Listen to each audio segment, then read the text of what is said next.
கர்த்தருடைய பரிசுத்த நாமத்திற்கு மகிமுண்டாகட்டும். ஆண்டவராகிய இயேசு கிறிஸ்துவின் நாமத்தினாலே அன்பு கர்த்தருடைய பிள்ளைகளாகிய தங்கள் அனைவருக்கும் ஸ்வீட் ஊழியத்தின் சார்பாக வாழ்த்துக்களையும் ஸ்தோத்திரங்களையும் தெரிவித்துக் கொள்கின்றேன். மத்தேயு எழுதின நற்செய்தி நூல் 9ஆம் அதிகாரம் வசனங்கள் 20 முதல் 22 வரையிலும். மத்தேயு 9ஆம் அதிகாரம் வசனங்கள் 20 முதல் 22 வரையிலும். அப்பொழுது 12 வருஷமாய் பெரும்பாடுள்ள ஒரு ஸ்திரீ, நான் அவருடைய வஸ்திரத்தை ஆகிலும் தொட்டால் சொஸ்தமாவேன் என்று தன் உள்ளத்தில் எண்ணிக்கொண்டு அவர் பின்னாலே வந்து அவருடைய வஸ்திரத்தின் ஓரத்தை தொட்டாள். இயேசு திரும்பி அவளை பார்த்து, மகளே, திடன்கொள், உன் விசுவாசம் உன்னை ரட்சித்தது என்றார். அந்நேரம் முதல் அந்த ஸ்திரீ சொஸ்தமானாள். அன்பு கடவுளுடைய பிள்ளைகளே, இந்த பகுதி வேதத்தை அறிந்த நமக்கு நன்றாக தெரிந்த ஒரு பகுதி. 12 ஆண்டுகள் அந்த பெண்மணி சுகவீனமாயிருக்கின்றார். அதற்கு முந்தின வசனங்கள் சொல்லுகிறது, அவர் தன்னுடைய ஆஸ்திகள் எல்லாவற்றையும் விற்று அது வைத்தியம் பார்க்கின்றார். ஆனால் கொஞ்சம் கூட சுகம் என்பது கிடைக்கவே இல்லை. இறுதியாக இயேசு வருகிறதை கேள்விப்பட்டவுடனே இப்பொழுது வாசித்த அந்த வசனத்தில் மிக தெளிவாக எழுதப்பட்டிருக்கின்றது, தான் அவருடைய வஸ்திரத்தின் ஓரத்தையாகிலும் தொட்டால் சொஸ்தமாவேன் என்று தன் உள்ளத்தில் எண்ணிக்கொண்டு அவர் பின்னாலே வந்து அவருடைய வஸ்திரத்தின் ஓரத்தை தொட்டாள். என் அன்பு கடவுளுடைய பிள்ளைகளே, எவ்வளோ அழகாக எழுதியிருக்கிறது. நான் அவருடைய வஸ்திரத்தின் ஓரத்தை தொட்டால் சுகமாவேன் என்று தன் உள்ளத்திலே அவர் தீர்மானிக்கின்றால், அந்த வார்த்தையை வெளியே சொல்லவில்லை. அப்படி தன் உள்ளத்திலே எண்ணிக்கொண்டால் என இப்பொழுது நாம் வாசித்தோம். வார்த்தையாக அது வெளிப்படவில்லை. உள்ளத்திலே அப்படி நினைக்கின்ற அந்த பெண்மணி இயேசுவின் பின்பதாக வந்து அவருடைய வஸ்திரத்தை தொடுகின்றார். தொட்ட மாத்திரத்தில் இயேசு திரும்பி அவளை பார்த்து, மகளே, திடன்கொள், உன் விசுவாசம் உன்னை ரட்சித்தது என்றார். அந்நேரம் முதல் அந்த ஸ்திரீ சொஸ்தமானாள் என்று எழுதியிருக்கிறார். அந்த நேரத்திலேயே அந்த பெண்மணி 12 ஆண்டுகள் இருந்த அந்த பிரச்சனை நீங்கி சுகம் அடைகிறதை பார்க்கிறோம். அன்பு கடவுளுடைய பிள்ளைகளே, கடவுளுடைய பார்வையில் 12 ஆண்டுகள் 18 ஆண்டுகள் என்றெல்லாம் அந்த நாட்களுடைய அந்த நீட்டிப்பு இருக்கிறதே, அதெல்லாம் கடவுளுடைய பார்வையில் ஒரு பொருட்டு அல்லவே அல்ல. ஒரு இமைப்பொழுதில் கடவுள் நம்முடைய நிலைமைகளை மாற்றுவதற்கு அவர் போதுமானவராக இருக்கின்றார். ஆண்டவரிடத்தில் இருந்து சுகம் பெற்றுக்கொள்வதற்கு இங்கே அடிப்படையாக சொல்லப்படுகிற வார்த்தை என்ன? விசுவாசம். கடவுளிடத்தில் நாம் விசுவாசத்தோடு கூட நாம் கிட்டி சேரும் பொழுது நம்முடைய பிரச்சனைகளோ நம்முடைய தேவைகளோ அது எவ்வளவு பெரிதாக இருந்தாலும் அதெல்லாம் கடவுளுடைய பார்வையில் ஒன்றுமே இல்லை. அந்த விசுவாசம் நமக்கு பல நன்மைகளை கடவுளிடத்தில் இருந்து கொண்டு வருகின்றதாக இருக்கிறது.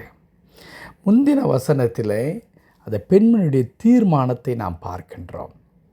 தன்னுடைய கையில் இருந்த எல்லா சொத்தையும் விற்ற இந்த பெண்மணி இறுதியாக முடிவெடுத்து, நான் இயேசுவினிடத்தில் போய் எப்படியாகிலும் அவரை சந்தித்து என் பிரச்சனைகளை நான் சொல்வேன், அவர் என் மீது இரக்கம் காண்பிப்பார், என்னை புரிந்து கொள்வார், அவர் புரிந்து கொண்டு எனக்கு உதவி செய்யக்கூடும் என்று அவர் நினைக்கவில்லை.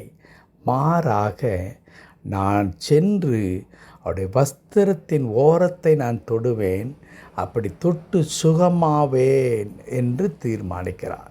அன்பு கடவுளுடைய பிள்ளைகளே, விசுவாசம் என்பது அப்படித்தான் கடவுளுடைய பிள்ளைகள் ஒவ்வொருடைய வாழ்க்கையில் இருக்க வேண்டும். விசுவாசம் என்பது என்ன? எல்லாமே நமக்கு சாதகமாக இருக்கிறது, எல்லாம் இருக்கிறது கையில். ஆண்டவரே, நீர் என்னை வழி நடத்துகிறீர் என்று சொல்லி, ஆண்டவரே உமக்கு ஸ்தோத்திரம் என்று சொல்லுவதற்கு பெயர் விசுவாசம் அல்ல. எல்லா பக்கத்திலும் நமக்கு பாதகமான சூழ்நிலைகள் நிலவிக் கொண்டிருக்கின்றது. ஆனால் அந்த நேரத்திலும் இல்லை, கடவுள் என்னை ஆசீர்வதிப்பார் என்று சொல்லி நாம் அறிக்கையிடுகிறோமே, அதை கடவுள் விசுவாசம் என்று சொல்லி தருகிறார்.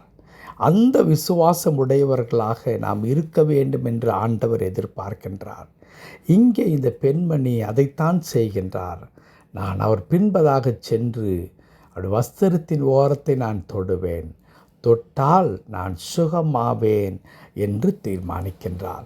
அன்பு கடவுளுடைய பிள்ளைகளே, ஆண்டவரிடத்திலே இருந்து அற்புதங்களை நீங்களும் நானும் பெற்றுக்கொள்வதற்கு எந்த விதமான உபாய தந்திரங்களையும் நாம் மேற்கொள்ள வேண்டிய அவசியம் இல்லவே இல்லை.